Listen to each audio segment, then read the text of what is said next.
Welcome to The Explainer. Today, we're diving into something a little different. A Christian sermon that takes a 2,000-year-old text and uses it to tackle the biggest crises facing our world today. So, get this. The sermon doesn't kick off with a hymn or a prayer. It starts with this incredibly stark warning from the scholar Jeremy Rifkin. The message is blunt. Our fossil fuel civilization isn't just in for a rough patch. No, it's headed for a full-on collapse, even a die-off.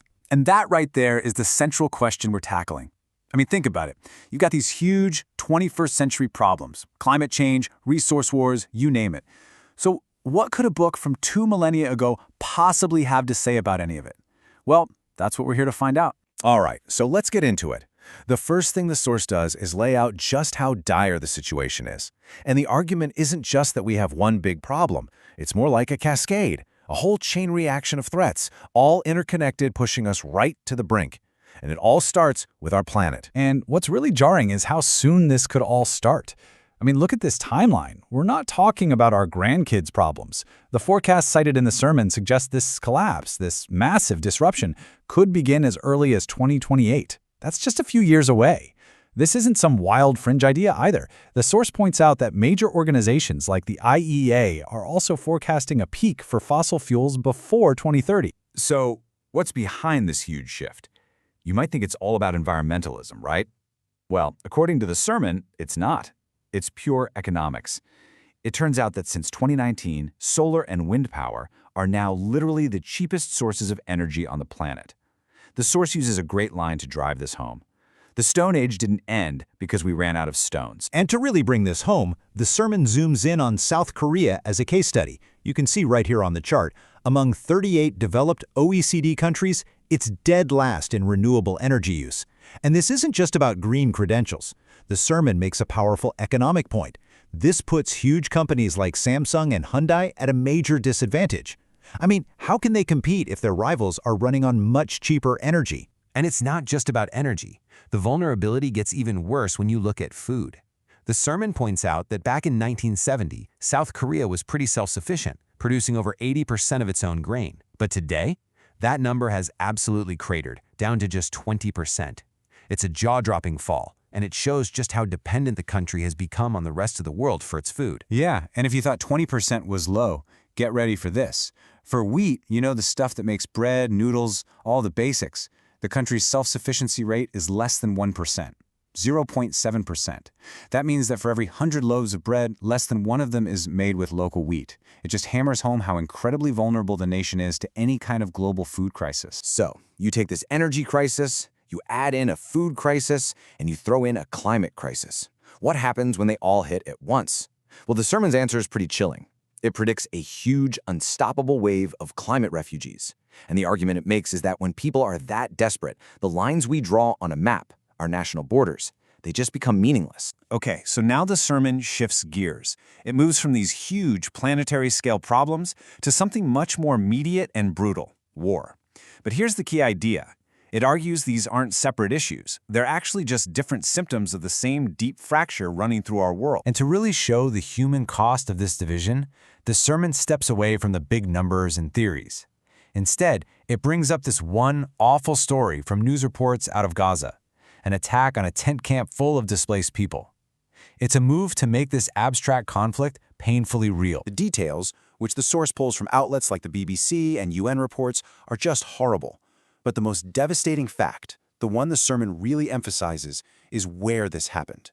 It was in a camp right next to a hospital, in a place that had been designated as a safe zone. Which, of course, led the UN to that terrible conclusion. There was simply no safe place left in Gaza. So, after laying out this incredibly bleak picture of a planet in crisis, of people at war with each other, the sermon finally asks the big question. It pivots from just describing the problem to asking, okay, so what's the solution? Is there a path to peace? And this is where it all comes together. The answer, according to the sermon, isn't found in a new technology or a political theory. No, it's found in a 2,000-year-old letter from the New Testament, the book of Ephesians. The whole theological argument really boils down to this one verse. The sermon interprets Christ's sacrifice as something more than just a spiritual event. It's presented as a radical, world-changing act, an act that has the power to destroy, to literally tear down this dividing wall of hostility. You know, all those barriers of hatred and fear that we put up between ourselves and others? And the result of that? Well, the text says it right here. You are no longer foreigners and strangers. It's a direct challenge, isn't it? It goes right after the words we use to separate people, to create an us and a them. And this idea is captured in one really crucial Greek word, oikioi. The sermon explains that this word means members of God's household, or, to put it simply, family. So the idea is to totally reframe our relationships. We stop seeing each other as strangers or aliens or competitors and start seeing everyone as part of one single human family. Okay, so what does this actually look like in practice? I mean, seeing the whole world as one family? In this last section, we're going to see how the sermon takes this big idea and applies it directly to all those crises we talked about at the beginning. This slide just lays it out so clearly. It's a tale of two vocabularies, really. On one side, you have the language of division, foreigner, refugee, enemy. But on the other side, through this oikioi lens, those same people become fellow citizens, family members, part of the same body. It's a call to completely change the labels we use for the other. And this is where it gets really practical. Applying this one family idea means when you see a climate refugee, you don't see a statistic or a threat. You see a displaced family member. When you look at an enemy in a war, you don't see a monster. You see someone from your own human household who's caught up in this tragedy. And if you really see the world that way, the sermon argues, you just can't be indifferent anymore. The suffering of Muslims, the poverty of another nation, it's all your family's problem. And the sermon wraps up with this final call to action from another biblical passage. The point it's making is that peace isn't just some abstract political goal out there that we hope for. No, it has to be an internal reality, a principle that actually rules in our hearts. And it all stems from that one simple but totally radical idea, that we are all members of one body. And so the sermon doesn't end with a neat little bow. It doesn't give us all the answers. Instead, it leaves us with a question, a huge, challenging question.